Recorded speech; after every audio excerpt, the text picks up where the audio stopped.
বাজারে পুরাতন ডিভাইসগুলির মধ্যে সবচাইতে অবহেলিত মডেল হচ্ছে এই রেডমি নোট 12, যেটি আপনি ৮-২৫৬ ভেরিয়েন্টে খুব কম বাজেটের মধ্যে পেয়ে যাচ্ছেন আনঅফিসিয়াল।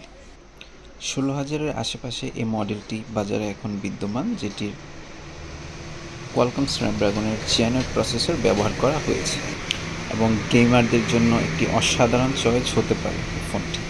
সাথে এর আইআর ব্লাস্টার, এর সুপার অ্যামোলেড ডিসপ্লে,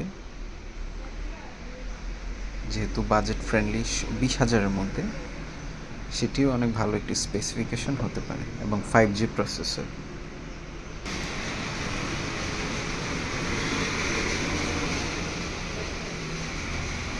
সাথে থাকছে ৩৩ ওয়াটের ফাস্ট চার্জিং, যেটা ফুল চার্জ হতে আপনার ১ ঘন্টা ২০ মিনিটের মতো সময় লাগতে পারে।